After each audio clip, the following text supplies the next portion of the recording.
In the question and answer session after this speech, Keir Starmer was asked, could he guarantee that these giant tax rises that seem to be coming our way on Wednesday, that they will be the end of the matter for this Parliament? He said he couldn't guarantee that, but you get a strong sense that that is the intention. They're throwing the kitchen sink at this budget.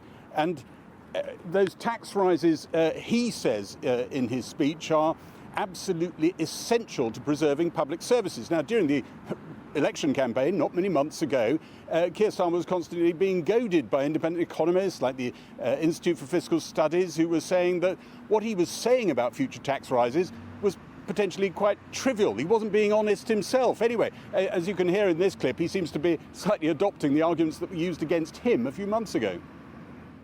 The time is long overdue for politicians in this country to level with you honestly about the trade-offs this country faces.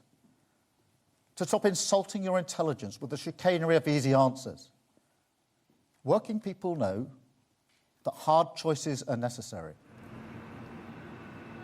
Well, what Keir Starmer and Rachel Reeves in the speech she was giving in Washington are clearly trying to do is roll the pitch ahead of the budget, create some battle lines with the Conservatives that they hope will work to the Labour's benefit. We, the Labour Party, are the party of investment. They, the Conservatives, would not invest in public services.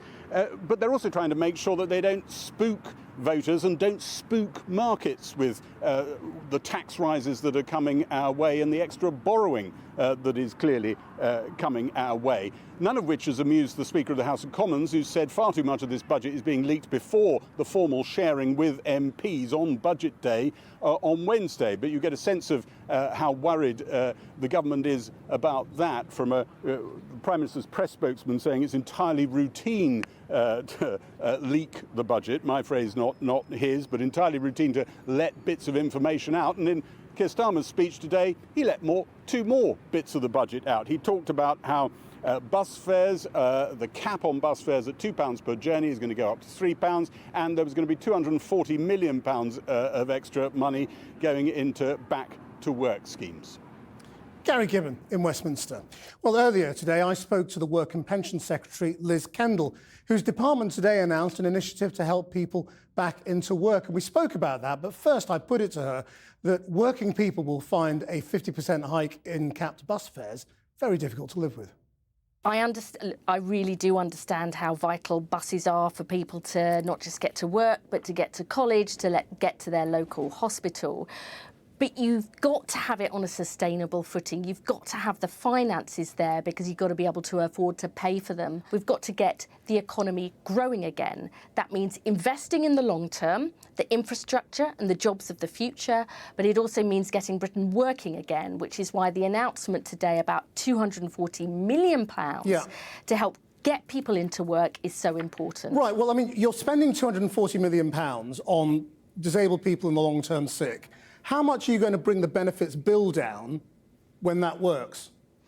Well, listen, we have a situation at the moment where this country is the only country whose employment rate hasn't got back to pre-pandemic levels.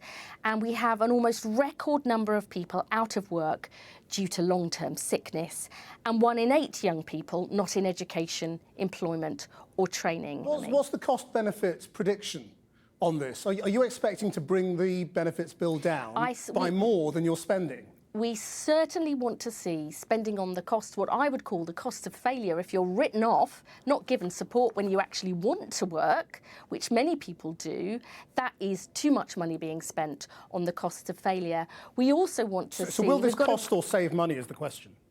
Well, I think this is about making sure that if more people are in work, they've got better living standards for themselves, they're able to contribute to the economy for businesses so they can expand, and their taxes can go to our vital public services. You'll hear more about our plans when we put forward our white paper in the coming weeks. You're an experienced political strategist, and I want to ask you about, do you think Labour has got the big picture of the politics of all of this wrong?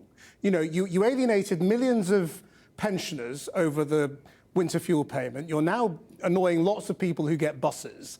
it just feels like you're sort of getting the politics of this wrong, so that your message going into this budget ought to be about how you're changing people's lives, how you're fixing, everything that was broken. And instead it seems to be about all the people who are losing as a result of this Labour government not winning. I think it is really hard after such a long period of a different government with a completely different approach to tell the sort of truth about what's happening in the country, about the state of the public finances, the state of our economy, and the long-term decisions we need to take to put that right. We have to show people that there's hope, because I think families in their own lives know sometimes they have to take difficult decisions about the state of their house or what they're doing as a family, but they'll come with you if they believe there's a better future ahead. We've got a lot of work to do. I mean, we've got a lot of work to do on public services and the economy and with our businesses, but also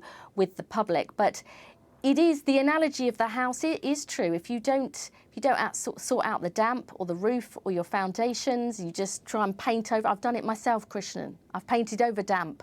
It doesn't work. You've got to rip it out. You have got to fix it and put it right. And that is hard, and it costs money. It's all sounding a bit George Osborne. Well, it's not. It's actually that you do, but we've actually got a plan, a longer-term plan, and the key is this. Our economy hasn't grown. Why? Because levels of investment have been low for years, and we're lagging behind other countries, similar countries, and because our employment rate actually hasn't gone back to pre-pandemic levels either, and we have got far, far more people out of work due to long-term sickness. It's like a car. A car needs fuel, petrol in the engine, or electricity now in the engine to drive it, and that's the investment, and it needs people with the skills. And together, that's how we'll get the economy going, to create the money to put into people's pockets and their public services. Can't change it overnight, but we're going to make a start. Liz Kendall, thank you very much.